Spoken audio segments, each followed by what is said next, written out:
Let's take a simple example. A person takes both hands, the right hand and the left hand, and holds them far apart. Now, you can stretch a rope between them, right? From the left hand to the right hand, or the other way around. Let's say we use this rope, the rope between the left hand and the right hand, as an example for time. Time always moves in one direction, from the past to the future. So, let's say the left hand is the past and the right hand is the future. The whole journey of time in a person's life moves from left to right. The other way around is impossible. You can't move from right to left. In other words, time goes only one way.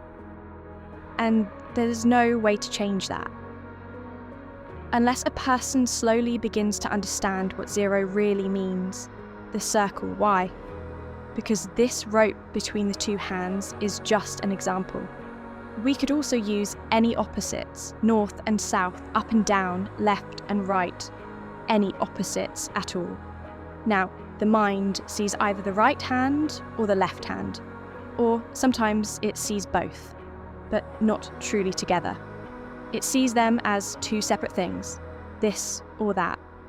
Now, if we keep holding the rope with the left hand and take the loose part of the rope and slowly bend it towards the right hand, what happens? The rope turns into a circle. The straight line, when it's folded, becomes a circle. And this is the reality of zero. A reality that exists beyond time. So, if we take a line that can move only in one direction, we take the rope and fold it back to the beginning, we get a circle. And when we get a circle, time becomes two-way. This is the kind of time that exists beyond time. The time of zero. So, in a reality beyond time, in the reality of the circle and not the line, everything can be the other way around. In this world, where time is one way, let's say from left to right, the father comes first, and then a child is born. The father creates the child. Or you must build a first floor, then a second floor, then a third floor, step by step, always in one direction. Or take another example. A person thinks about something. First, there's a thought, a picture in the person's mind. Only after that, the person turns the thought into action. They build the thing or create the thing they first thought about. In other words, the thought creates the action. But in the reality of the circle and the triangle, time can also move in two directions.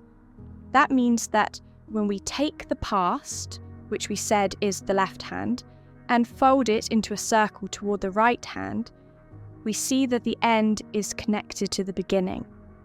So in this kind of reality, it could be that the child gives birth to the father. In other words, the last creates the first.